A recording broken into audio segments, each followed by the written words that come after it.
Hey guys, it's Becky. Welcome back to my channel. We're doing another live Q&A today, so welcome.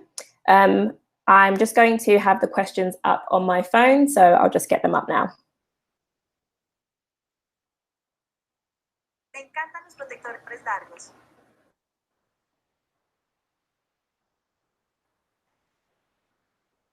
Okay, great. So whilst we're just waiting for people to join the live, I'm just going to go through a few kind of like announcement updates that I have for you guys. So first of all, I just wanted to give you guys an update on my VA. So a lot of you already know I hired a VA, a virtual assistant, to help me scale my eBay dropshipping business. So that's going really well. She's been with me for, I think, about 2 weeks now. And what I have her doing is focusing on just listing, and that's going well so far. So the plan with that is to eventually train her into customer service, which is what I initially wanted a VA for. So that is an update on the VA. The next update I have, I wrote them all down. Oh, so I posted in the Facebook group. If you guys aren't already in the Facebook group, the link is in the description. I posted in the Facebook group to ask you guys if you were interested in seeing the process of me building up a second store, and majority of people said yes.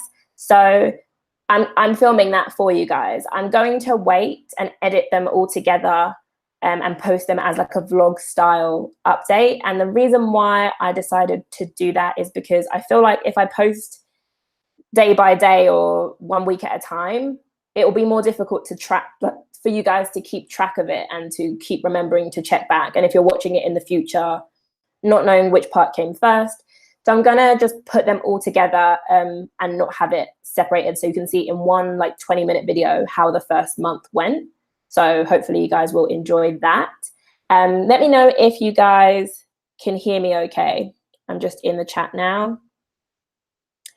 Okay, so that's the update with the second store. So I'm actually already building that second store. So you guys will see an update. Probably mid to end April will be the first video that I publish on that. The next one, I'll save that one until we have a few more people here. Okay, so that's all for the announcements, and I'll get into the Q&A, and then I have a few more announcements to do as we have some more people in. Okay, great. So everyone is saying that the sound is good. Great to hear, guys. Isaac said, let's get this money. Someone said, can you sit down? I am sat down. Hi from France, hello. Hello from Colombia. Great, sound is great. So the first question today is, can you tell us how cashback websites work? So yes, basically what I was really confused when I first heard about cashback websites as well, because I just didn't understand why they were going to give me money back. But the way that you use them is that you go to a cashback website such as topcashback.com or .co.uk if you're in the UK, and you type in that you need to sign up with them, and you type in the name of the retailer that you are about to purchase something from. So say, not Amazon, because they don't do Amazon on Top Cashback, but for the UK, Vida XL. So if you're going to purchase an order for a customer from Vida XL, you'd go to Top Cashback first, type in Vida XL, and then there'll be a link to get cash back. And when you click that link, it will just take you to the Vida XL website, which looks normal. And you just go ahead and shop as normal. But what it is Vida XL are going to give Top Cashback a cut of the money that you spend with them in order to, oh, my phone's going off, in order to, as like a reward for Top Cashback referring you to them as a customer. So it's kind of like an affiliate commission. And Top Cashback then shares that commission with you, and you get a percentage back of what you spend. So that's how cashback sites work. It is really easy to do. It's a bit difficult maybe if you're not from the country, because for Top Cashback UK, I know that you can't use them if you're not from the UK. I think it might be the same for the .com one. So you have to shop around and maybe do some research in Facebook groups to see if there's any that you can use for the country that you're in. Someone said hello from Portugal. Hello. And hello from El Salvador. Hello, from people from all over the world. That's really great. Cool. So we don't have any other questions just yet. And there might be a delay if you've asked. So I'm just going to go through some more announcements that I have. So in case you guys don't know, I dropship on eBay UK, and I have a course that teaches you guys how to dropship on eBay UK also. Link is always in the description if you wanted to check out the course. But I wanted to let you guys know that I have done some updates to the course recently, and I will do a full video showing exactly the new curriculum and how I've updated it. But just to let you guys know here today, I have added a section in which goes over VAT as it relates to UK sellers, just because I had so many questions about it and I've seen so much confusion about it. So what the course now shows you isn't what you need to do in terms of your business to become VAT registered, because that's going to be personal to you, but it shows you how that will affect your business becoming VAT registered. So I've done some examples of a sale and what the profit for that sale would look like if you weren't VAT registered versus what it would look like if you were VAT registered, just to kind of clear things up. And I didn't want to do that at first just because taxes is such a complicated subject. So what I did is I made sure that I spoke with my accountant to check that the way I've illustrated it is accurate. So it's just an illustration of how being VAT registered will affect your eBay dropshipping business for the UK. VAT is not something that you have to worry about for the US. The next update to the course has been, I have added in a section on dropshipping on ebay.com, so in the US, as an international seller. So you guys who follow my channel know that I started dropshipping in eBay or on eBay US with my same UK account back in November. And that I've seen a lot of growth in that side of my business. But because I launched the course in January, I didn't want to have like a section on it because I'd only been doing it for a couple of months. So now that I've been doing it for a bit longer, I've added a section to the course to show you guys how you can dropship internationally into the US. And it goes over just some of the basics, the rules, getting started. And then at the moment, there is a whole section on Kmart and things to look out for and how to use Kmart. And there is a preview of the next section, which is going to be Home Depot. And I'm really excited about that because I started using Home Depot recently and it was definitely hard to do. There's loads of like little things you have to be aware of with Home Depot, especially as an international seller. So I have added that to the course now. The Home Depot section is just a preview.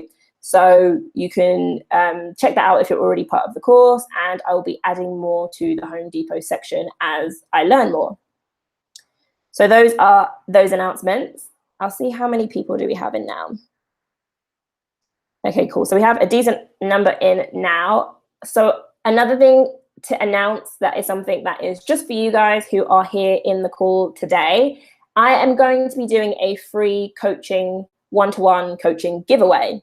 So I've had so many people approach me and ask if I will coach them. And it's something that I'm working my way up to, but right now it's not my main focus. I have my dropshipping business to run, and I also have my course and my students. But I wanted to do something for you guys who support me on my YouTube channel and on Facebook and everywhere else. So I'm doing a free one-to-one coaching giveaway. And if you want to enter to win the coaching giveaway, there is a link in the description of this video that takes you to a site where you just put your name and your email.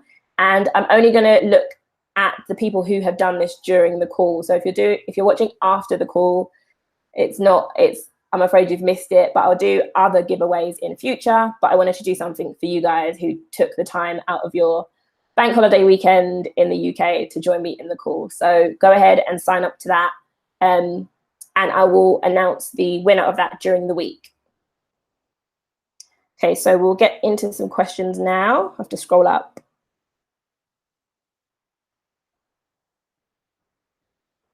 Okay, so somebody asked, how do you choose items to list?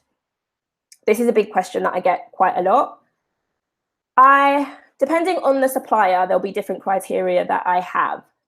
But in general, just some rules that I use to choose items to list. I don't have a specific price that I will choose items to list. I have picked items and listed items as low as £4 or £5 in the UK.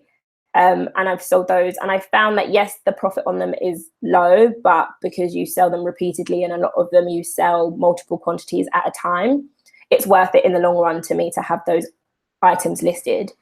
In terms of an upper limit, when I first started dropshipping, I wasn't in PayPal jail, but I had a PayPal restriction. So any of my orders that were over, any payments that came into my PayPal account that were over £150 were held.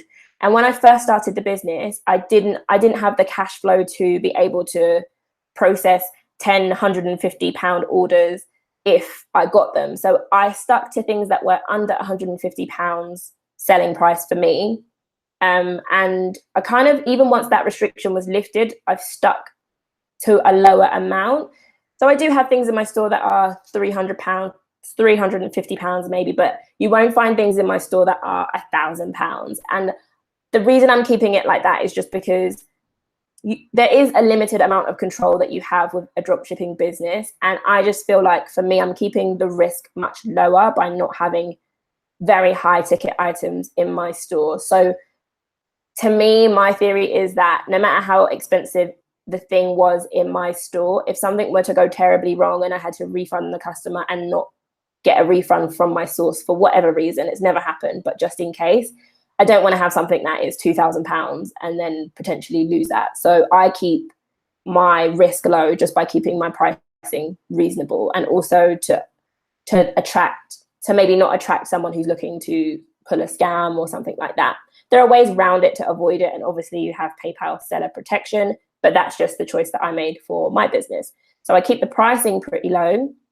In terms of the types of product, any type of product can sell, but I stay away from, or I completely do not list clothing and accessories because they have a very high returns rate.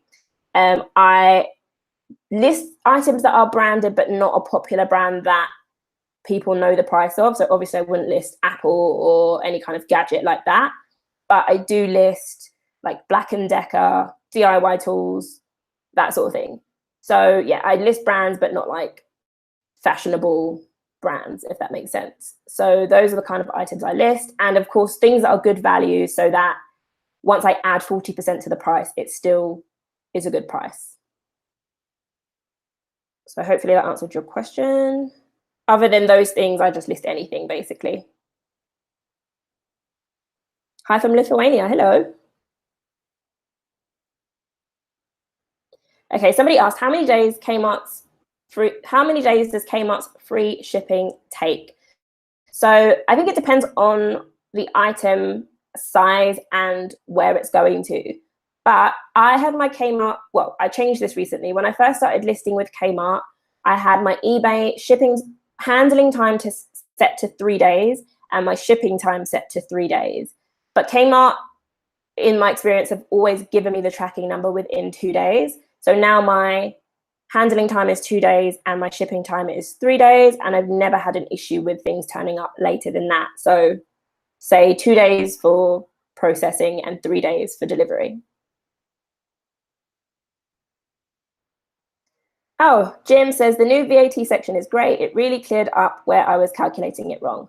That's really good to hear because it is so complicated. And even as I was filming it and editing it, I was like, keep this as clear as possible so that there's no way people would get this, like still be confused about it. So Jim, I'm really glad to hear that it cleared it up for you. And like I said, it isn't to teach you how to become VAT registered. It's just to get you to understand how being VAT registered will affect your business, because I am in no way qualified to teach you how to become VAT registered or anything like that. Another question, can I sell any brand product in eBay? Is that an impact to my account? So you can't sell any brand. eBay has a list called a Vero list, VERO, and that is a list of brands who do not want you to use their product images to be able to sell their items online. So you can't list from that, any brand from that list. You can list them, but eBay will probably come to you and say, we've taken your listing down because it violated our Vero copyright policy. I have had items taken down because of that. And sometimes they're not even on the Vero list. It's just that the brand contacted eBay and said, we don't want this person selling our brand. eBay takes it down, that's fine. Just don't be a repeat offender for that brand. So if you get a brand complain and eBay take your listing down, never list another item from that brand again, because you don't want your account to be restricted. And you can Google eBay Vero list. If you're from the UK, Google eBay UK Vero list, because it's a different list. It's a different set of brands for the UK than for the US. So Google it. You should come up to a link in eBay that shows you all the brands you're not allowed to list. If you have a listing software like I have, which is Hustle Got Real, the link to that software is in the description to the video if you're interested. It will automatically tell you that something is Vero and it won't let you list it in your store. So that's a great help.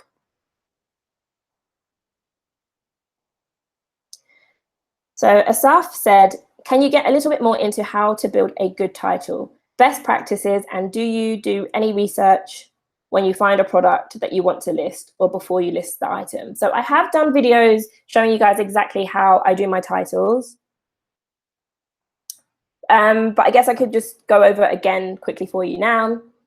How to build a good title. So first of all, the main thing is only, or try to mostly focus on putting words in a title that you would search for if you were looking for this item on eBay. A lot of the times I see people put in things that you would never in your, like never in a million years type if you were looking for that item. So I'm trying to look around the room to find something that you might list. So like this wooden picture frame here.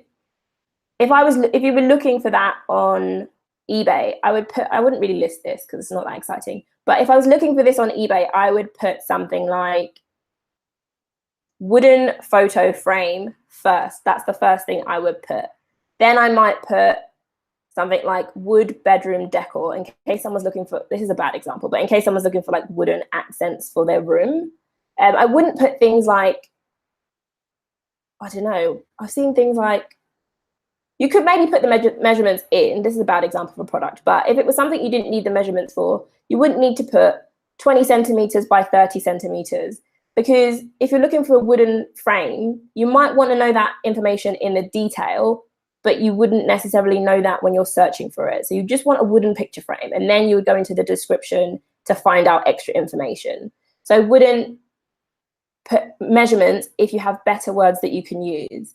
I have a video on my channel that I posted, I think 2 weeks ago now, that shows you examples of me building titles for items as I would build them. So you can go and check that video out. But just put things you would search for. Don't put things like perfect for, like, what was one I saw? It was like a baby product and the title had something like perfect for babies under the age of 2.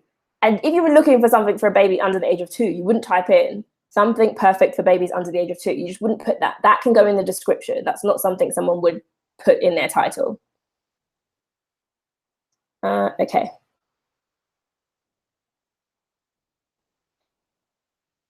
Bayesian Ting 247. I saw your username in one of Mark's videos. It's such a funny username.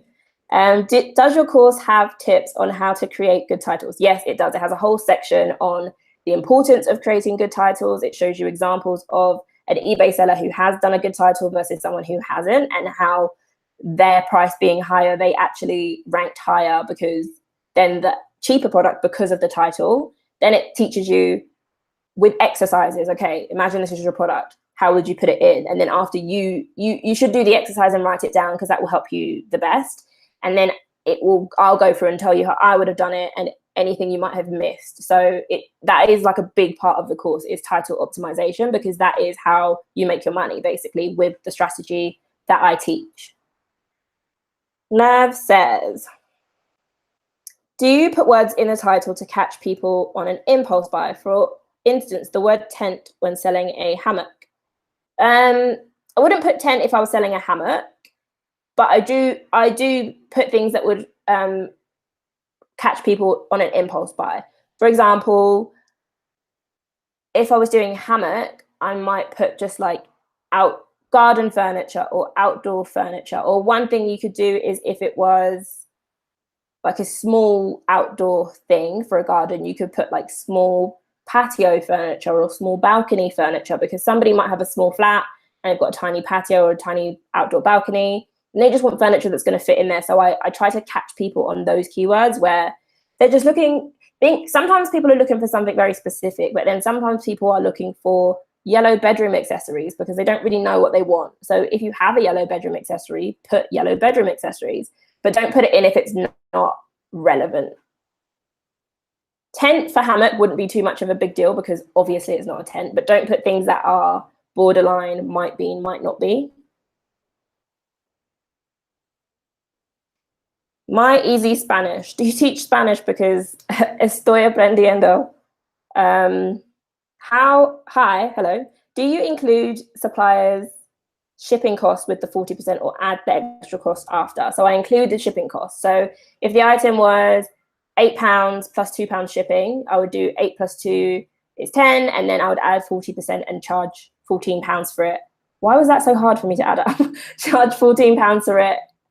So it's shipping and the cost price plus 40%. I don't add it afterwards. Jim asked, as a digital nomad, do you ever have any problems with eBay, PayPal, retailers saying that you are not in the UK? I don't. The only times I don't have any issues, I have eBay will sometimes ask me to re-log in to my account. They've never like restricted me, but you know, sometimes when you just go back to the eBay page and then maybe you want to go to your orders page, it will pop up saying, please sign in again to confirm your account. I get that more often being abroad. But one thing I noticed is I get it more if I change machines. So I have a new laptop now. So when I changed laptop, I had to like reconfirm all my accounts just because they noticed I'm logging on from a different device. That's more of an issue than just being abroad. eBay, PayPal, haven't had any issues with them like blocking me or anything. And retailers, no, I haven't had any issues with. Actually, Kmart sometimes, it's a bit funny. So I have a VPN. I used to use CyberGhost, and now I use VPN Express, I think it's called, because CyberGhost wouldn't let me use Netflix.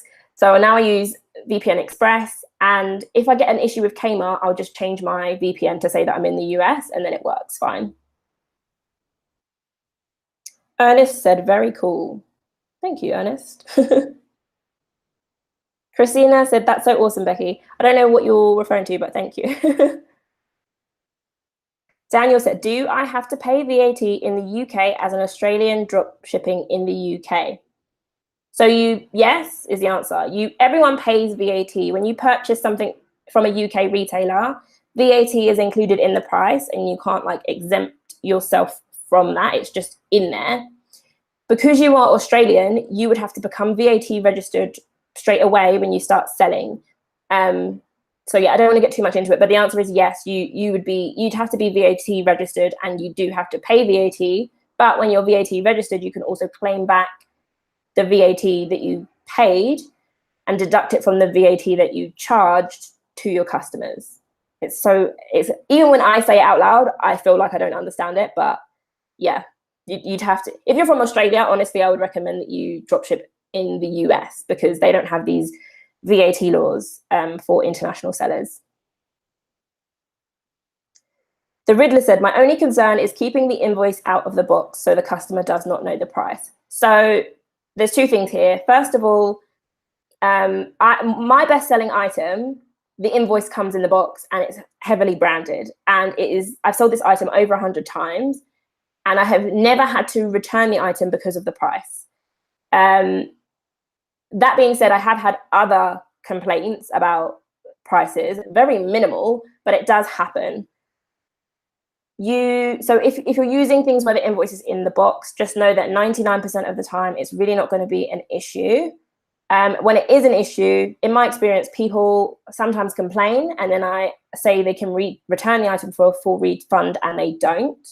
And in the small instances where they leave negative feedback saying, oh, this was cheaper at wherever, in their feedback, eBay will immediately remove that feedback from your account. So don't worry about it too much in that sense. If you do want to avoid the stress and hassle of that, there are retailers who don't send invoices in the box, such as Amazon, Argos, Tesco's. However, it does show up in a branded box. So if you get a delivery from Argos, depending on the size of the item, it will be in a massive like Argos wrapped bag. Same with Amazon, it always says Amazon Prime on the box. Tesco's use a tape across the box that says Tesco's Direct. So even if there's no invoice, there'll be some branding. And I just haven't had an issue with it really. Domu's the same. Domu don't have an invoice in the box, but the box that they receive says Domu on it. So yeah, it's not too much. I wouldn't worry about it, and I definitely wouldn't let it stop you.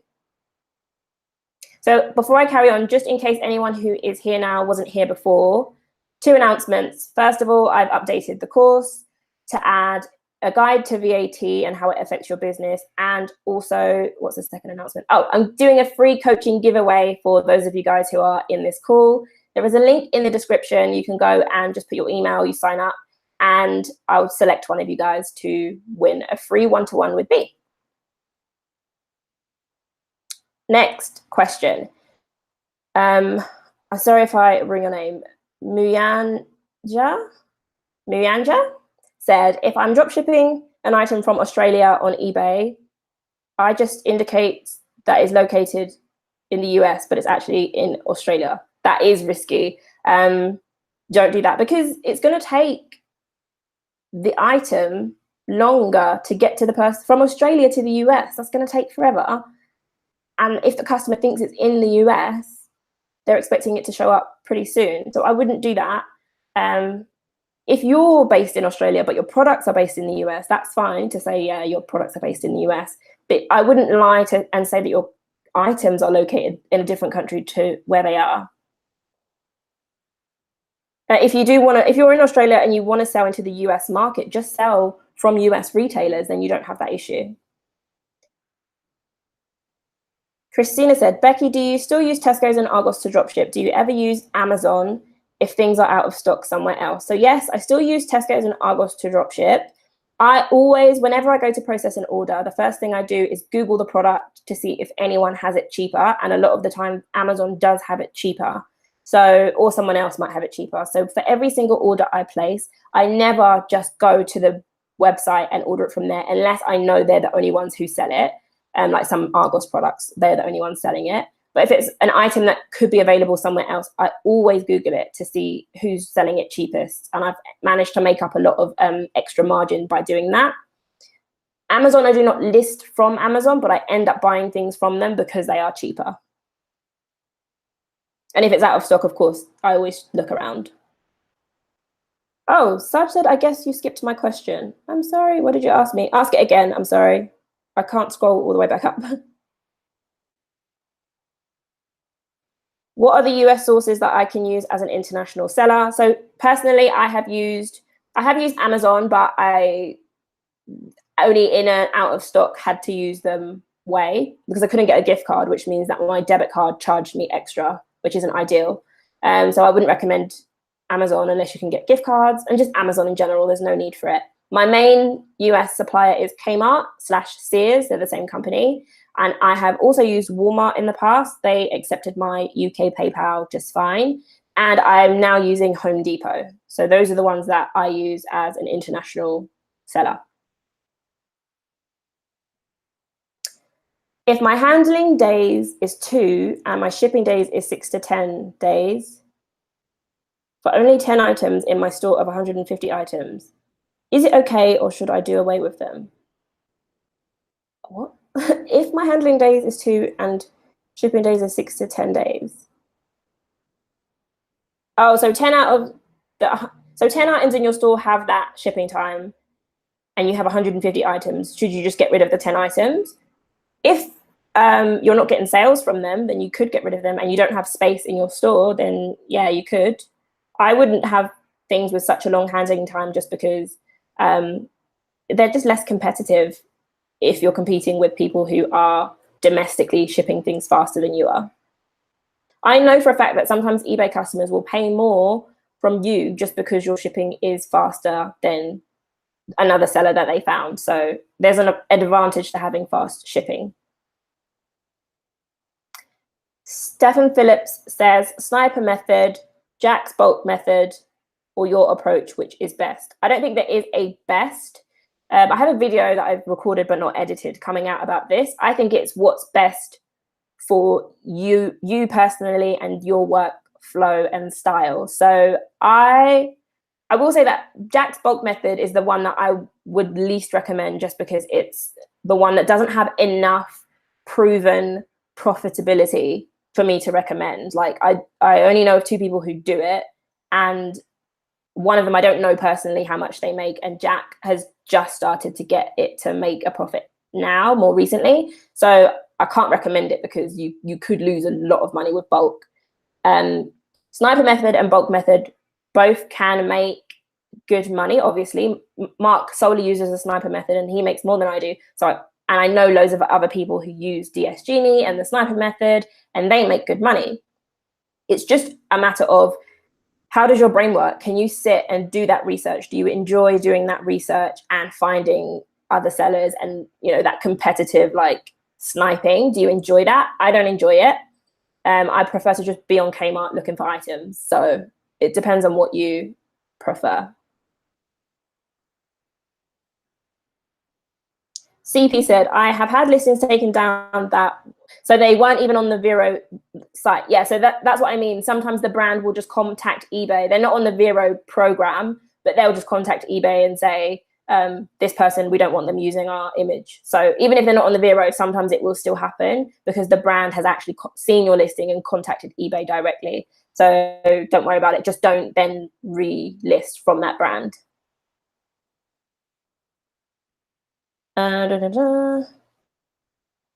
Do you recommend to buy an eBay store subscription to new dropshippers? So in my opinion, the only real benefit of an eBay store subscription is to save you money on your listing fees. There's like, not a rumor, but there's a belief that once you subscribe to a store, you get more exposure. I subscribed to a store and I didn't see a huge spike. Similarly, when I got to top rated, I didn't see a huge spike. So some people say they have, I didn't. So for me, I would say subscribe to a store when you get to the point where it's cheaper.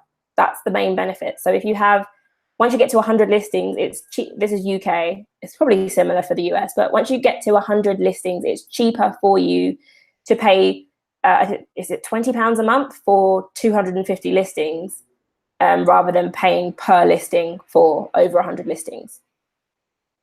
If that makes sense. Because I think if they're 30 pence each and you have 100 listings and that's £30 a month, you could just pay £20 a month and they're all included. So if you're new, it's not how new you are, it's how many listings you have. Nev said, do you have trouble with Hustle Got Real adding the highest shipping cost rather than the cheapest? Now, I haven't had that issue, but if you contact them, I'm sure they'll be able to look into it for you. I haven't had that issue happen because I list from suppliers that have different shipping prices, like, you know, express shipping or the cheapest one. So Domu has a normal shipping and then an express one. And on my Domu listings, it uses the cheapest shipping. So contact them. I haven't had that issue.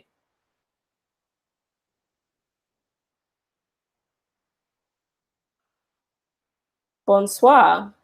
It's the daytime here, but bonsoir. Is it 40% with eBay PayPal fees? No, so it's the price of the item on your supplier website plus however much they're charging you for shipping, add 40%, and that will cover your eBay and PayPal fees and still ensure that you're making a profit. So to sit and work out with eBay and PayPal, that would just take too long. If you add on 40%, you're going to be making profit. So that's how I price. Valley says, hey, boss girl, I'm using Terapeak for research, but it's given me some things over and over again. Maybe you have done a video for Terapeak. I haven't done a video for Terapeak because I don't do any product research. So I don't look to see if it's selling well already. I just list because that's just the strategy I use. And I just find it like quicker. I'd rather just list 100 things today than spend 3 hours looking for whether the item sells or not, then listing it and it maybe not selling. I hope that makes sense. So you're doing all the research to list less items that have a higher percentage chance of selling, but they might not. So I'd rather just list a ton of items because they're included in my shop subscription fee, and then some of them will sell, some of them won't. So I'm in the same position. One thing, actually, I was going to message Mark about this to warn him that I'm going to do a video calling him out. I hope he never watches my lives.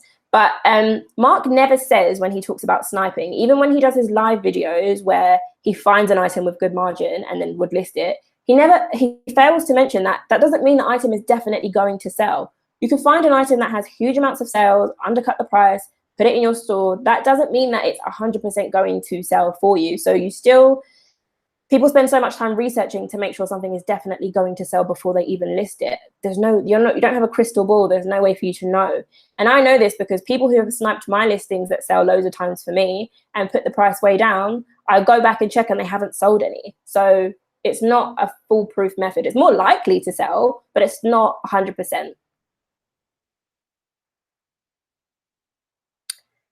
Martin says, do you think when optimizing, it's good to mention many times the keywords of the title in the description? So basically repeating keywords in the description for SEO purposes. I've heard there are benefits to this. For me and my business, my focus is scaling more quickly. If you have an account limit of 10, 20 items, or you're very new, it could be worth it for you to add them in just to try. It's worth a try.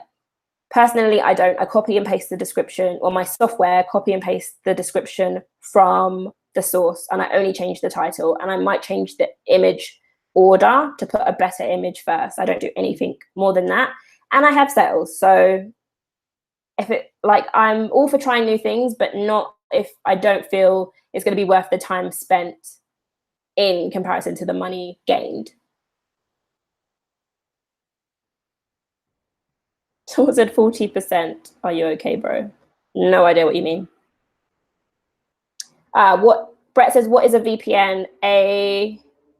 And somebody else answered that it's a virtual proxy network. I had no idea what VPN stood for, but basically it's something you put on your computer that then fools websites into thinking that you are in a different location than you're in.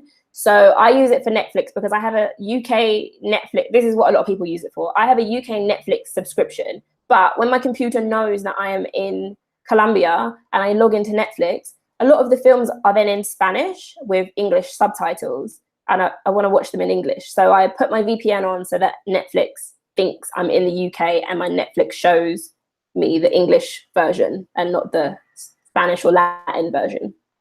But it's also useful for eBay dropshipping if you want. If you don't want eBay to flag, oh, this account is suddenly in Colombia or suddenly in a different location if you travel a lot. So some people use it for work. Jim says, I can see Hustle got real listings in my eBay Seller Hub listing, but not in my eBay account items being sold list.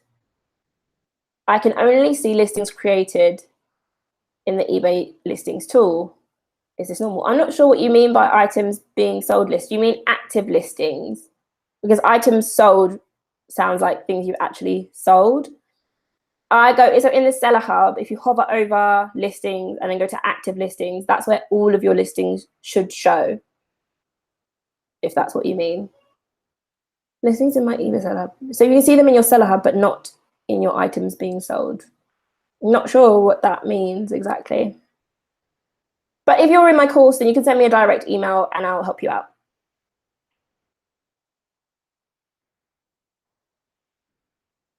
Gazbiz said, I see you promoting Profit Accumulator. They're pretty good.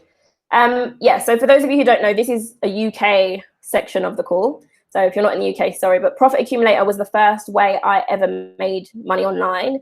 And I talked about them on my channel just because I thought if you're here, then you're obviously interested in making money online. It's nothing to do with drop shipping, but it is definitely the quickest and fastest way to make like £1,000 in a month if you are new to it. And that is it's the first way I ever made like £1,000 in a month online. So I did make a video for those of you who maybe just want to get started. And I also think that if you are in PayPal jail, you could do the Profit Accumulator thing, build up a bit of money whilst you're building your eBay business. I made a video about it and there's a link at the very bottom of the description if you want to check it out. yeah, it is good. The reason I don't do it now is because it is not scalable. It's very much time for money. If you're not doing it, you're not making money. So it's fine to get started, but with my eBay business, if I take a day off, I'm still making money. Whereas with Profit Accumulator, if you're not doing it, you're not making money. So that's why I don't do it anymore.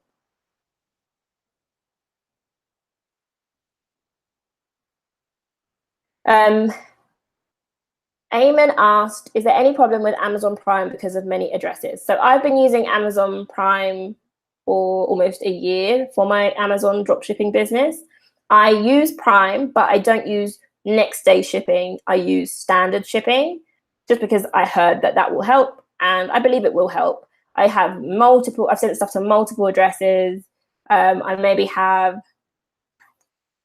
at least an order every day that I process through Amazon, at least one, usually more. So that is like 30 to 50 addresses a month, and they haven't shut me down yet, and that's a year. So I can't say it doesn't happen, but I haven't had it happen. So yeah.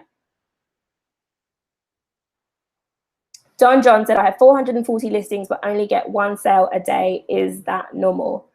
There's some other factors to it. Yes, that's normal, but there's some other factors to it that I would consider. You have 440 listings now. How long have you had those listings? Because sometimes someone had 440 listings a month ago. And one of the key things for eBay is being active in your account and listing consistently. So if you have 440, but you haven't listed, you're not listing daily, that could affect it. I honestly feel like listing daily has a better boost on your sales than just having listings and then not adding any more. But one a day is normal for 440 listings if you're using the optimization strategy.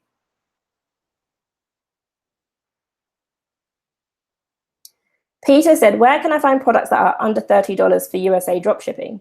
Do you mean products to sell? You can just go onto, like, if you want to use Kmart, and only listings are under $30. So you can use a filter on the left-hand side of their filter when you're shopping for items, and just listings that are like $10 to $15. And then once you add your markup, they'll be under 30.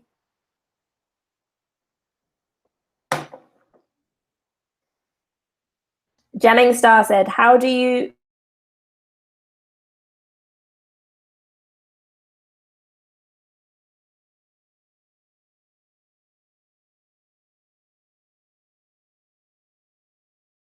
service that you use? Because you can just put any as long as it's the time frame is right. Oh, unless you mean tracking. So for the UK, tracking is not required. You don't have to upload tracking. In my experience, I always just mark my items as dispatched, and then if the customer says they didn't get it, I would add the tracking if it was available. For Amazon, what I do, I've had a few cases where people say they didn't get it. I just relay that message to Amazon, because what I found is that Amazon themselves cannot prove that they delivered it because they use their own tracking service. So at Christmas, I remember I had this item and it was £90, I think, the item that I paid for it. And the person said they didn't get it. It was my first Amazon not received item. And I just went to Amazon and said, didn't get it. They came back to me and said, we looked into it and you did get it. I went back to them and said, no, I didn't get it. And the woman, the customer actually had a card. I think this was it. She had a card that had been dropped by Amazon with no details on it, just from Amazon saying that it had been left by the shed. And she didn't have a shed. So I went back to them again. I said, we got a card, it said it was left by the shed. There's nothing here. They came back again and said, we've done an investigation. I went back to them again and said, I know you've done your investigation. I'm telling you the item is not here. And they gave me my money back. And that was that. And that's happened a couple of times with Amazon where they'll argue you, but I just say, no, it isn't here.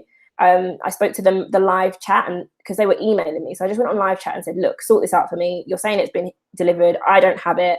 And they just refunded me each time. So I reckon if you do that a lot, they'll maybe shut you down. But I feel the circumstances, the situations when I had it happen, it was genuine. I don't think people were trying to scam me.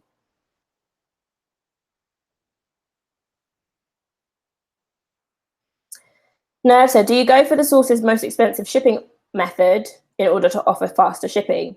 No. So as standard, my free shipping is their cheapest option, but I also offer, my shipping policy for my eBay store is if you want to pay extra, so you can pay an extra £6 to get this delivered faster. So the customer would have to pay me extra, and then I would pay the source extra. And I obviously charge a lot more than the source charges me. This doesn't happen very often. It happened a lot at Christmas, but now people are kind of happy to wait most of the time. But if they ever do select express shipping on my eBay store, I pay the extra on the source, and I end up making a nice little extra chunk of money because I'm charging more than it costs me, obviously. Let's Chat said, what do you use to upload tracking numbers and how does it work? I copy and paste. And so I don't automatically upload. For my UK sales, I just mark them as dispatched because you don't have to upload tracking. It's not a measurement in their seller level thing. But for my US sales, I do copy and paste them. I just upload them. I go for like higher profit, net profit, and lower amount of sales. So I'm not one of these people who are selling 100 items a day for 50p profit. All of my sales get a good percentage. So I don't have a huge amount of sales. As my store grows, obviously there are days when I'm sat there thinking I need to figure something else out for this.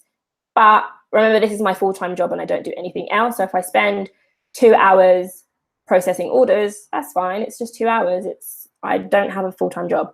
What I'm going to do is get my VA to do it. I'm not going to do software. I have a thing about software. I'm kind of like, it's good for what it's good for, but there are certain things I want a human eye to check. So maybe uploading tracking numbers when it gets to a huge amount, I will look at software. But for now, I do it, and next I'll have my VA do it.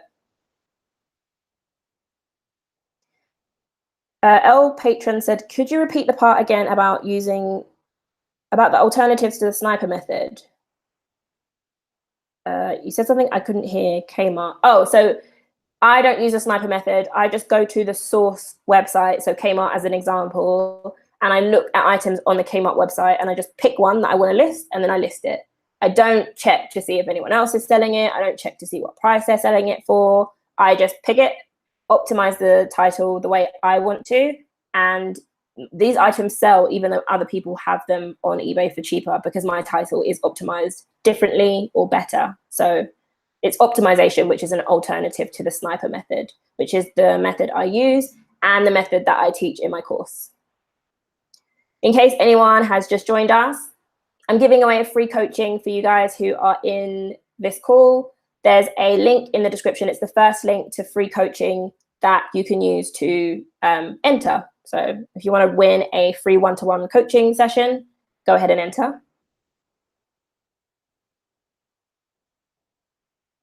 Yeah, someone said one of their eBay stores doesn't have a subscription and they still get good exposure. Yeah, and I think eBay actually says sign up for a store and it can boost your exposure. I just don't believe it. Maybe it works more for if you have like a niche store where people would come back to your store. Like if you're selling things you already have, like clothes, and you have a specialist store where you sell secondhand jeans in your store, you might get more exposure because people keep coming back to you when they want a pair of jeans. I don't know. But for dropshipping, I haven't seen any boost.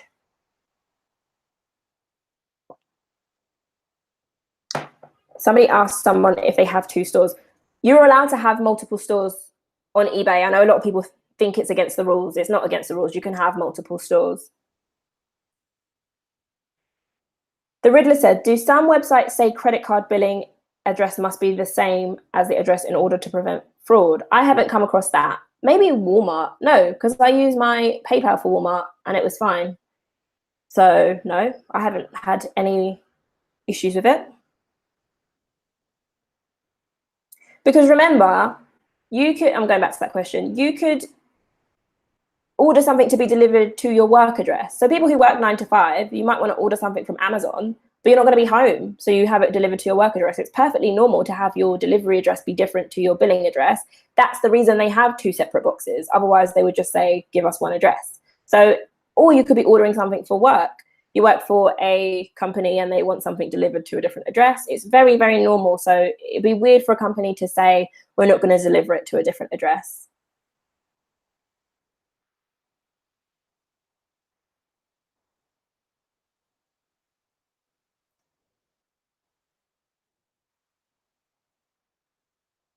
Somebody else, can you use the same PayPal account for 2 different eBay accounts? Yes, you can.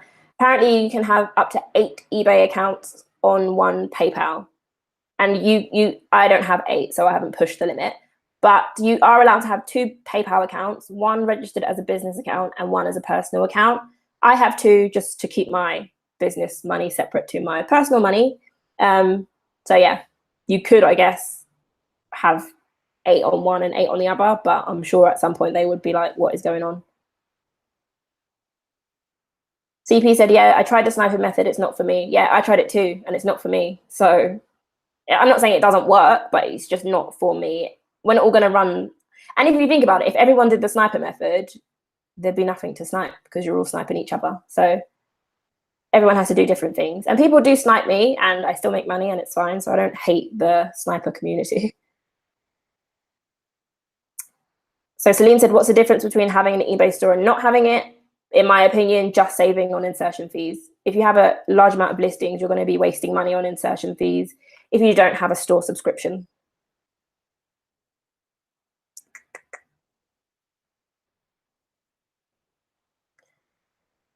So Anon Design said, when do you prune listings? Please explain in detail, and how do you handle out of stocks?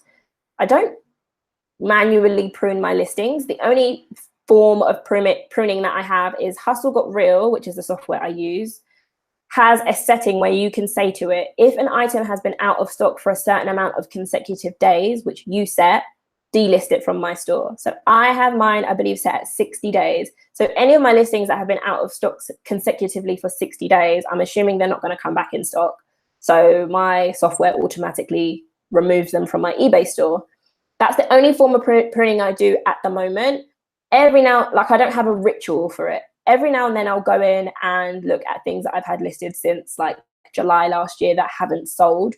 But before I would prune them, I would put the price right down to break even, which for me is about 26%. No, not 26%. What's my break even? That's on my US stores.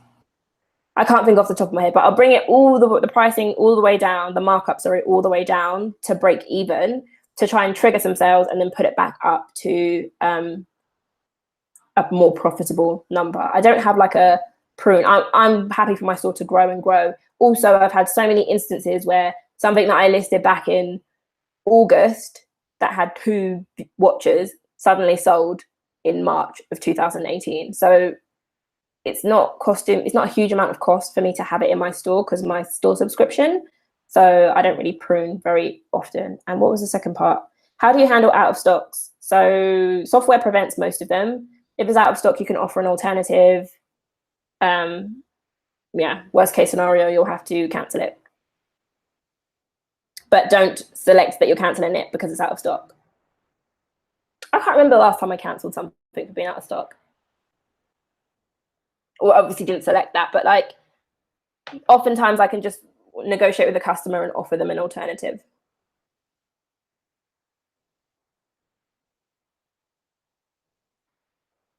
Somebody said, do you remember the first thing you sold dropshipping? Yes, I do. I'm not going to say what it is because I still sell it. But I was very happy. And I remember it was my first sale. It was like within the first 3 or 4 days of me listing. And my profit on it was like £11. So I was like, what? This is insane. And yeah, I still sell it now. Hi, Christopher P. Nelson. Oh, patron said, I'm off to watch your optimization videos. Cool. Well, stay here. Don't leave. Watch them after. Oh my gosh, is that the time already? Okay, we'll just hang out for a bit longer, guys, because this is fun. Gaz said, I've heard you use the term snoptimization. Is that a mix of sniping and optimization? Yes. So first of all, I came up with the word snoptimization, and there's video proof of me coming up with it on Mark's channel. So if anyone tells you any differently, tell me and I'll show you. I didn't come up with the like strategy, but I came up with the word, and it's because I was trying out Mark's method using DS Genie, and I kept finding things where the profit margin was way too low. People were selling something for £100 and only making like £4 profit, and I was just like, no, I'm not going to make £3 profit or even less than that. So I would just think, okay, the item's selling really well. I'm just going to change the title the way I would and put my normal 40% markup. And I started doing that and I started getting sales. I don't do it so much anymore just because that first part of even finding the items is time consuming and I find it boring, but it works if you're struggling with my method. Frederick said, is it safe to use click and collect from Argos in your listings if you are dropshipping? Do you mean offer click and collect? Because eBay like opted me in automatically to offer my customers click and collect. And I think it's fine because they just dispatch it to the address. But I suppose if it was Argos, sending it to an Argos, that might be a bit weird, but I haven't had any issues with it. If you're using Argos to send the items, if there's a way you can opt out of it for your Argos listings, then I probably would, because that might be a bit confusing. I don't know.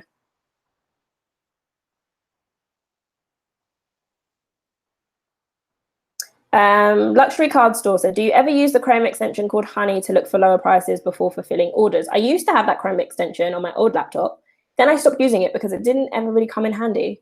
It would just take forever loading up, oh, these are the potential ones. And then it would always be like, oh no, none of them are valid. So I don't use it anymore because I never, ever got a discount using it. So nope.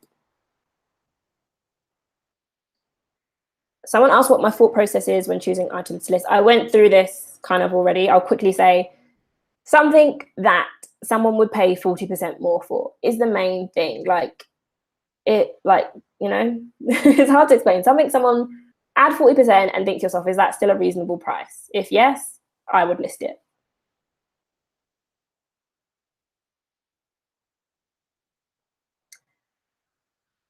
Aha says, I have been optimizing my titles, but the view counts are still low. Low as 1 to 2 per day. I have 30 listings up. Any advice? 30 listings isn't really enough to get a good reading. There's so many things. What type of items are you listing? How are you optimizing your titles? There's so many things that it could be. So, when people ask me for my opinion, I need so much more information in order to really give them an answer, which is why I kind of want to do this free coaching giveaway. If you've just joined us, sign up for it in the link below. Because that gives you so much more of an opportunity, because with my course students, I've been doing store reviews for them, and they'll say they have an issue and I'll say, right, well, just send me your store. They'll send me the store. And as soon as I see, I'm like, okay, this is this, and this is what you're doing that you could be doing better. So someone could tell me they have 30 listings. I just need more information. So it could be the type of listings. It could be your titles. It could be a combination of things.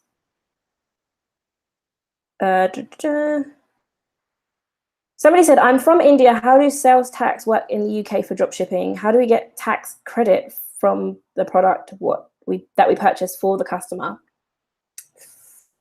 I don't want to get into taxes too much. If you are from India and you can sell on ebay.com, then I would recommend that you do that. That is my biggest advice. If you're really confused about taxes, and some people think I'm saying this because I want to keep the UK market to myself. Okay, we'll go ahead and sell in the UK. It's not, the US are a lot more open about people from outside of the US doing business in their country. They are open to that. The UK is a little bit more restrictive, and they want to give, to me, it looks like they want to give British people a leg up in terms of like giving them a head start in doing business in our country, which, agree or don't agree, I think it makes sense.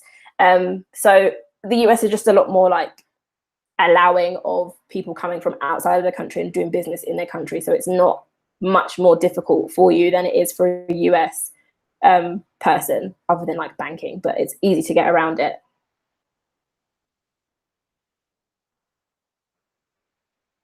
How many listings do I need to make $10,000 a month?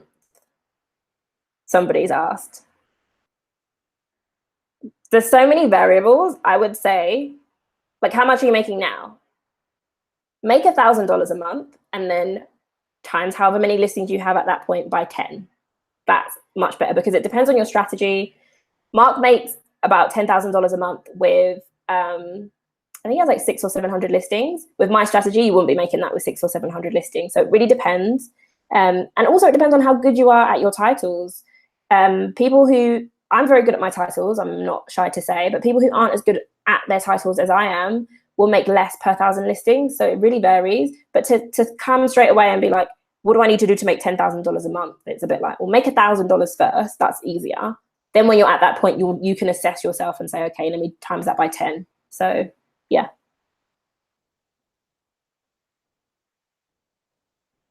Ken said, which is better to order Walmart or Kmart for eBay list? I'm outside the US. Credit card or PayPal. So Kmart accepts international PayPal. So I do that. Walmart also accepted my international PayPal, but some people said it doesn't accept theirs. When they try, they cancel it. I don't know. This is like a theory, but I feel like perhaps having a UK PayPal gives you a little bit of a benefit as opposed to having a different country's PayPal. Maybe they have like a list of countries where they're like, okay, those PayPals are okay. I don't know, maybe, because I know other people who are from other countries who have struggled, but with my UK PayPal, I haven't had any issues with Walmart. It could just be luck or whatever, but I haven't had any issues. King, this is a match betting question, said, sorry, for those of you who have no idea what match betting is, I'm really sorry, and I don't want to get into it in this video because it's dropshipping video, but the link is at the very bottom of the description if you want to check it out. Said, can I make money from football matches, odds and prognosis? I don't know what that means, so I can't answer the question. But all the training for the match, the thing with the match betting thing is I don't know anything about sports, football, betting, anything, and I was able to make money with it, which is why I suggested it, because it's one of those things that people might be worried about because they're like, I don't know anything about sports. I know nothing about sports, and I made money with it. So the link in the video training is all there and explains it. I don't know anything more than that, what's in that training. CP said, the first thing I sold was a toy and it was around Christmas time. Yeah, that makes sense. Christmas is the easiest time to make sales. And I recently took down a lot of my toy listings because I realized that they were not selling because it's not Christmas and just no one cared. So I took some of them down.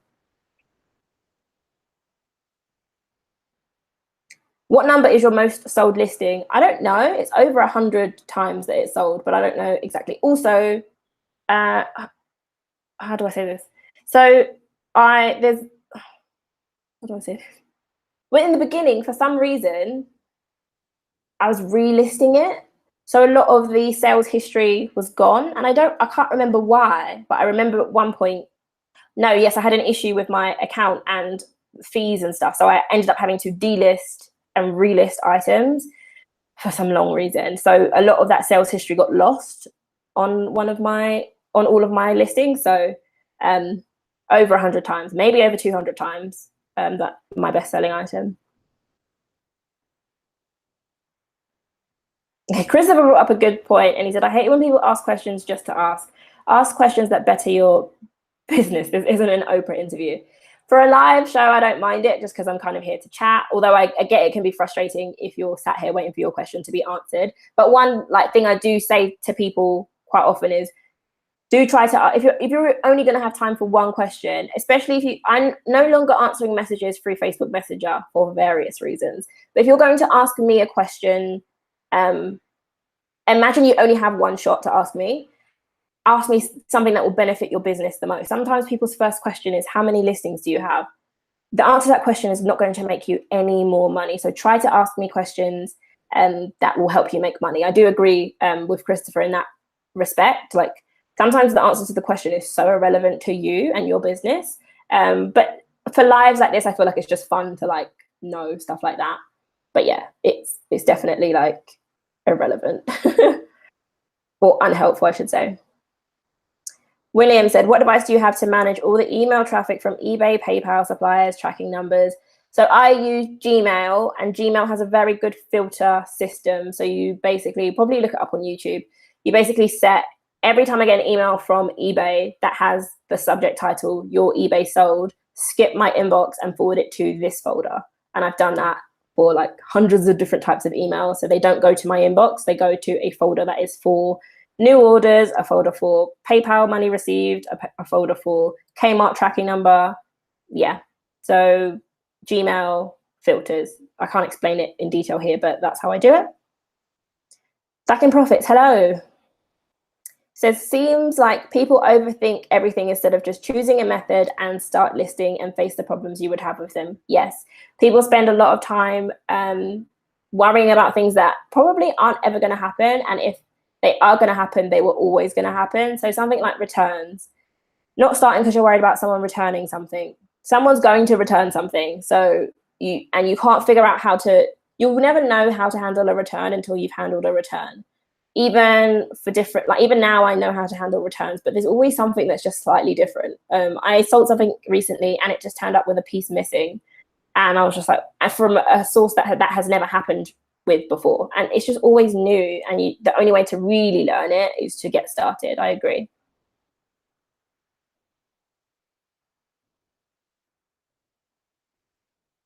Irene said, I'm looking to buy your course, but I'm outside the UK.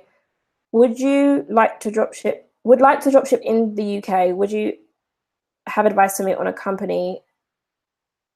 from a company or to partner with someone? So depending on where you are, my advice would be to dropship in the US. So this is one of the reasons I've added if you've missed it, if you've just joined, I've added a new section to my eBay dropshipping course for people who want to dropship into the US from outside of the US, because it's something I now do and have experience in. So honestly, if you're just getting started from outside the UK, it's easier to start with the US. So that's why I added it, because a lot of people were asking questions about it. And there are certain things that if you're outside the US, you have to be more mindful of, and little tricks that you really have to do to run the business in that way. So the sections in there now are just a general overview of dropshipping in the US, how to get started, and then how to use Kmart, and then the preview for the next section, which is how to use Home Depot. So did I answer your question? You could partner with someone. That's more, I don't know. You could partner with someone. I wouldn't, because I just like having my own business. I wouldn't want to share that with someone, because if I have a strategy I want to do, I just want to do that. But it is a option. And if you do want to partner with someone, one option would be to do it with DS Genie. So you do the DS Genie part and they do the other part. You could post in a Facebook group, but then there is always an issue of that person might not send you the money. So I don't want to say that's foolproof.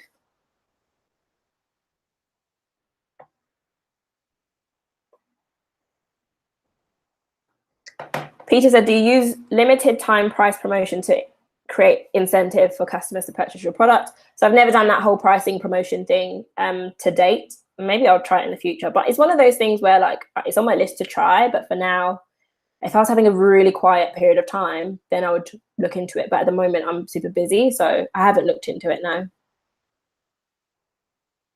David said, love watching your videos. Thanks for the effort and help. God bless. Thank you, David. I do like when people just say, thank you for the videos. It's really nice. Thank you. Brett says, I'm bouncing between optimizing and snoptimizing. Still unsure what I prefer. Yeah, sometimes it takes a little while to really pick one. I think as long as you are listing, that's the main thing. You can bounce a little bit, but if you're bouncing back and forth but not listing, because when I tried DS Genie, I would spend ages looking for sellers, blah, blah, and then just be like, oh, this is too frustrating. And then at the end of it, I have no listing. So as long as you're actually listing, I think it's fine. Andrew said, I have 300 listings, but I can't scale anymore because of insertion fees. I have a basic store. So you can scale. Just make sure you have to get your strategy right. With 300 listings, you should be making some sales. So what do you have? A basic store. You have to, at some point, just scale and trust that in between 300 listings and, gosh, when is it? I think the next store is 1,000 listings. It makes sense to sign up to it at that point. I can't remember, but you have to trust that between 300 listings and 1,000 listings, you will make enough money to cover your costs of your store, which is £70 a month, 69, something like that. So at some point, you're going to have to pay insertion fees. I pay insertion fees because I have a featured store which gives me 1,500 free UK listings, and I have more than 1,500 listings. So I'm paying insertion fees, but there's no way around that. At some point, until you get to the anchor store stage, you're going to pay for insertion fees. So I don't make enough sales to support paying for insertion fees. You should be like, don't scale until you've got your strategy right. If you have 300 listings and you're not making £70 a month, then in profit, then you need to relook at your strategy, your products, your titles.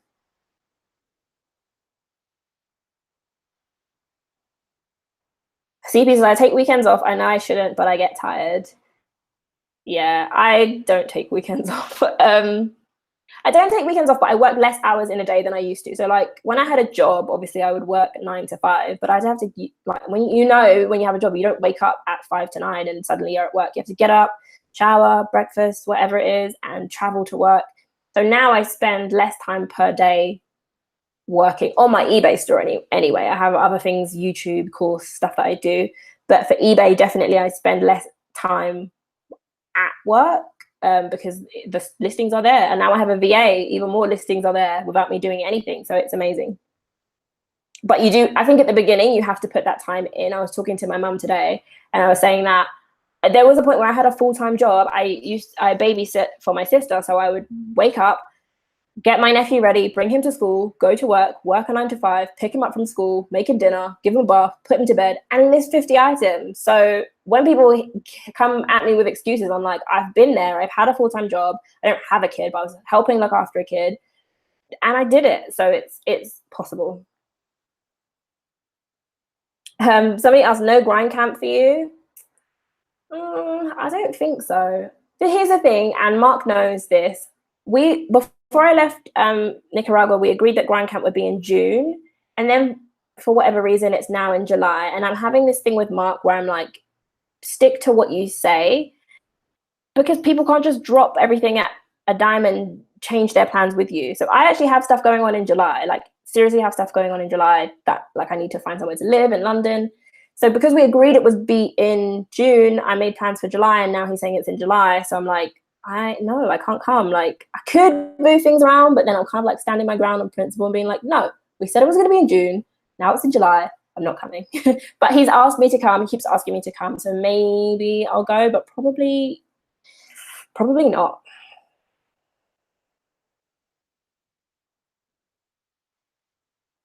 Someone asked, how do you track your profit? So I have two things. I have a spreadsheet where I track it. I put how much I paid, what my fees were, blah, blah, blah. And then overall, I use QuickBooks, which is an online accounting software, because obviously I need to also factor in paying for VA, paying for software, paying for all that. So QuickBooks just puts it all together for me. For tax purposes, it's much easier.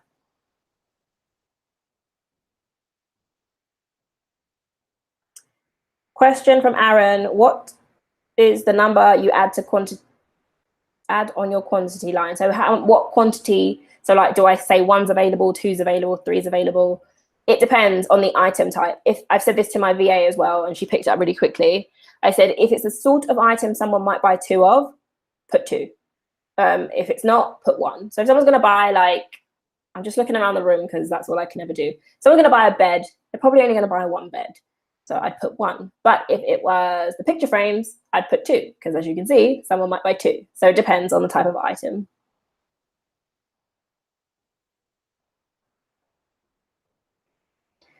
Luxury card store. Do you think listing items similar to what the large tele shopping channels like QVC are currently hawking makes sense because they are experts at knowing what sells?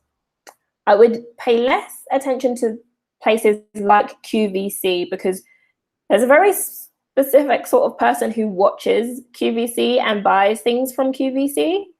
And like, who buys things from QVC? Like, I don't, but like they have like a very loyal and specific target audience who they target. I think it's much better to look at what retailers are doing, like normal retailers. Go on their homepage and see what they've put on sale, what they've put on offer, what they've got a special feature on. That's a much better indication of what's going on in the commercial world than QVC, because they know their very specific audience well. And unless Some of those people will also shop on eBay, but I don't know. I think there's something very specific about somebody who buys something off the telly in terms of their shopping habits. So I wouldn't look at QVC, I'd look at retailers. Peter says, hi, Becky. Have you ever thought of hiring your own relatives to run your store as a VA? So all of my relatives live in the UK. So to pay them, and here's the thing, my VA lives in the Philippines, and somebody commented saying, oh, are you ripping her off, taking advantage? No, I'm not. I'm paying my VA what is a good wage for people in the Philippines. So for me, it's cheaper, but to her, it's not like I'm paying her pittance, because in the Philippines, things are much cheaper. So she's getting paid a good wage for the work she does. She's not sat there thinking, oh my gosh, this is nothing. Do you know what I mean? So it's cheaper to hire people. This is why when you call up your bank or whatever, you get a call center that's in India, because in India, this is what big companies do. They outsource to places where it's not necessary. Sometimes they are ripping people off, but sometimes it's just the fact the currency differences, the pricing differences.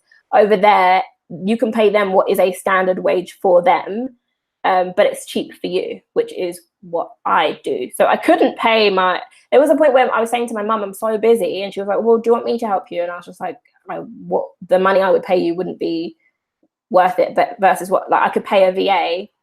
Some people pay per hour. So for example, if you pay a VA $3 per hour, even if you paid a VA $5 per hour, that would be a higher amount for a Filipino VA. But $5 is like £4. Imagine earning £4 an hour living in the UK. That's ridiculous. Like, so that's why I don't hire my family members, because they're all in the UK.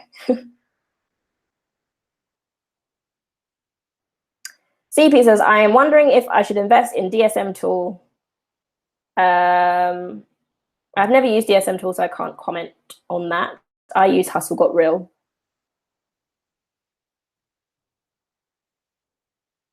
Somebody asked, is it a good idea to dropship products with variations? So you could dropship a product that has variations, but I would not list it in a variation listing, because of what I said before about, like, if someone's looking for yellow bedroom accessories, you might, and then you've got the same item in red, yellow, blue, you're going to miss that keyword maybe, unless you stuff the keyword with blue, yellow, green, whatever. You're much better, it's much easier to pick someone up on a title that is focused on this specific color and type, if that makes sense. MCJ says, miss seeing you and Mark in videos together. Thanks for all the info. Oh, thank you. He's never going to leave Nicaragua, so I'd have to physically go back in order to see him again. And the funny thing is, I was thinking about going back to Nicaragua. It's cheaper for me to fly from Colombia to London than it is for me to fly to Nicaragua. I'm going back there. Just go home. Oh gosh, it skipped. What do you think the ratio, Vending Vulture says, what do you think the ratio should be for your listings? I am about 130 listings and about 1 to 2 sales a day. Am I headed in the right direction? Yes, you are heading in the right direction. I can't say listings versus sales per day, because there's so many variables, but to have 130 listings and be getting daily sales, that's good. I actually, I think I've said in videos that I didn't get daily, I might have said something like I didn't get daily sales until I had 1,000 listings. That's not true. If I worded it like that, I was getting multiple daily sales. So every day more than one sale when I got to 1,000 listings, because I'm looking back now, because it's the end of the tax year. I'm looking back at like all my months and how I did. And I started in May, and in the month of May, I had 54 sales, which means I was obviously getting pretty much daily sales from the beginning. So yeah. And that was with, I guess, less than 300 listings. Gretchen Little Pony Factory with a cherry on top. Can I get a shout out and I will subscribe? That is your shout out, because I love your username. Gretchen Little Pony Factory with a cherry on top. Hi. Let's see, what time are we on? Oh my gosh, we're doing an hour and 20 minutes. We'll do 10 more minutes, guys. We'll take it to an hour and a half. So any last minute questions, add them. For those of you just joining, we've got 72. Make sure you hit the like button. I never say this. There's 72 of you, so I'm expecting there to be 72 likes on this video, guys, if you like the information. Also, if you want free one-to-one eBay dropshipping coaching, I'm giving away a free session with me sign up. The link is in the description, so it will take you to a little form where you can register, and it's only for you who are in the live call. So if you're watching this afterwards, you missed it this week, but make sure you show up next week, where we normally do this on Sundays, but it's bank holiday weekend, so we're doing it Saturday. Make sure you come next week if you're watching this after the live, so you can win or have a chance to win a free coaching session if you're interested. So last few questions for the last 10 minutes. Matt said, why are you doing this? Isn't there enough dropshippers already? Yeah, but most of them are going to quit. And that's the fact of the matter. And sometimes I think to myself, especially when I first started, I was like, why would I go online and like tell other people how to do it? Like, that's going to make things harder for me. And really, it's not. There is a very small amount of people who will actually be successful at dropshipping, regardless of how much information you give them. Even some of the people who've taken my course, who have watched step by step how to create a good listing, then I go to their store and they haven't listened to a single thing I've said. So honestly, it's I know what you mean, and like, why are you giving people free information? It's going to make it harder. It's not, because information is not what makes you money. It's the application of that information, and most people will not apply what they've learned. Like, how many self-help books are there out there that people have read? How many people bought The Secret, that the very famous book, and however many other books? Everyone should be rich by now, but they're not, because people don't apply these things. Doesn't mean people shouldn't write self-help books or make YouTube videos. My videos are for the people who are going to apply this knowledge. If you're not going to apply it, there's nothing. And it's so frustrating at first, because I was like, why don't you just apply it? You'll make money. There's nothing I can do about those people. They have to make the decision themselves. But for those people who are willing to take action, I'm willing to give you the information.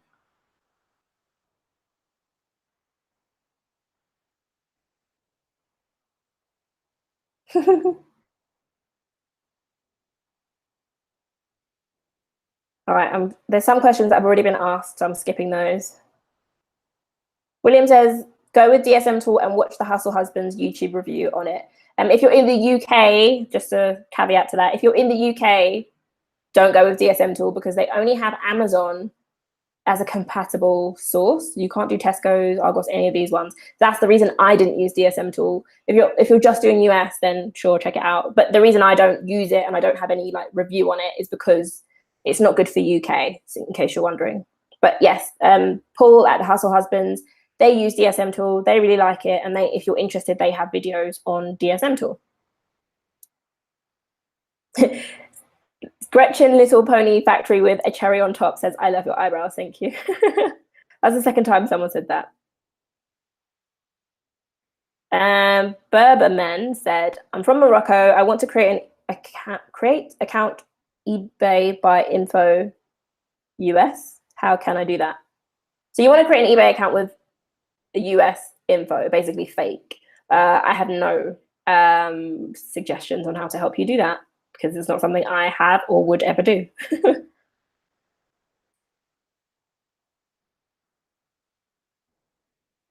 Michael S., where do you dropship from? What do you do about receipts, packaging, thanks? All this information is on my channel, but I dropship from, I counted the other day, I have about 18 suppliers in the UK that I dropship from, all retailers, so I'm not going to go through the list. I don't do anything about receipts. If they send a receipt, I let them, and it's very rarely a problem.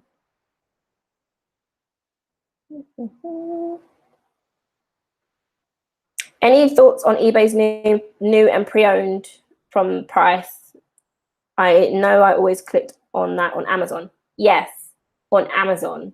And I just feel like on eBay, it's just different. They've implemented it. And the thing that people don't realize is that that's been implemented for a while. The buy box as well has been implemented for quite a while, because I remember one item I sold that was from Argos. At one point, I had the buy box on it, and Argos sold it too. But when you clicked on it, I had the buy box, which is really weird, because they had it cheaper. And that was months ago. So it's not something I'm worried about, because I've seen it been implemented and I haven't seen a negative effect on my sales. So I don't really have many thoughts on it, other than I'm not worried, basically.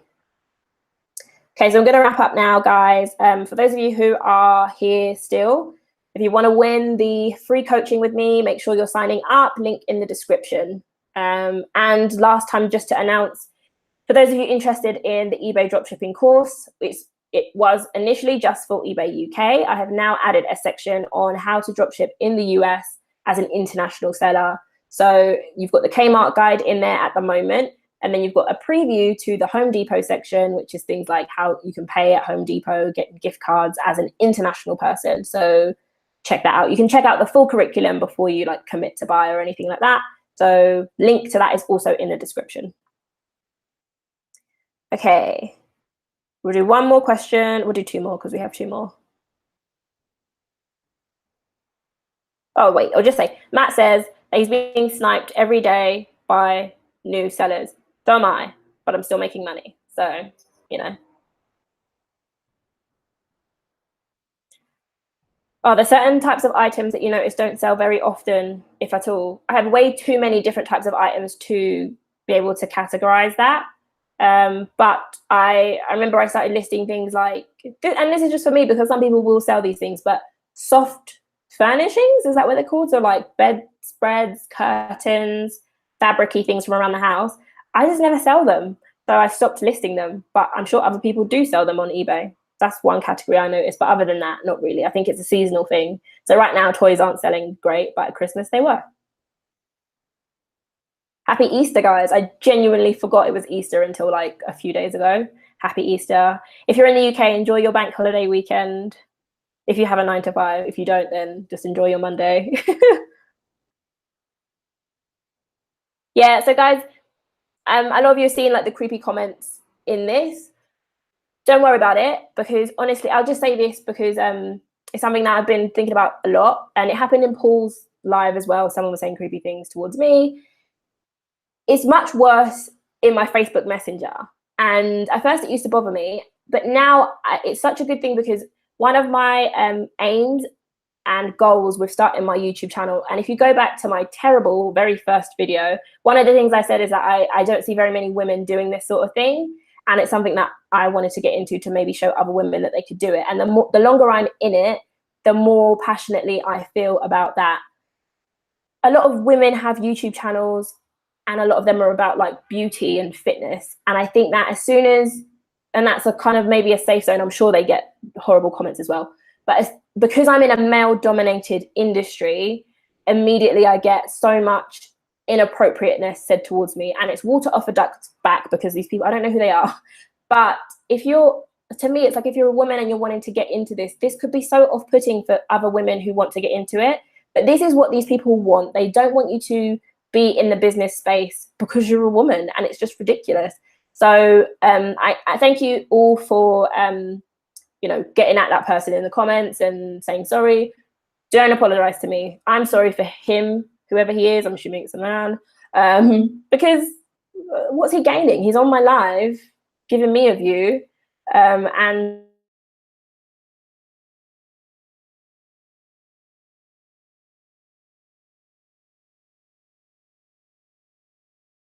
these people don't know you.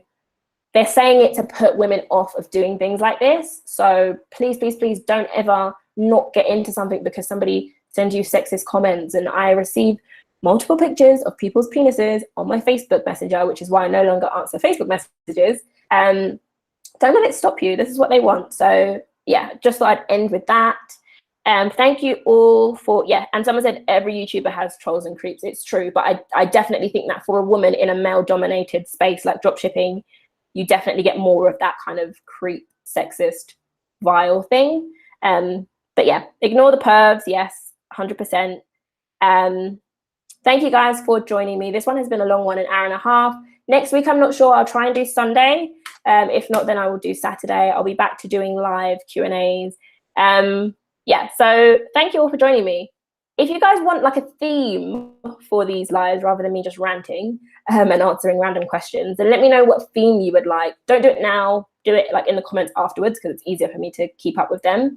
Thank you all so much for joining me for my live. I'm always glad that anyone shows up because when you hit live, it's like, is anyone going to come?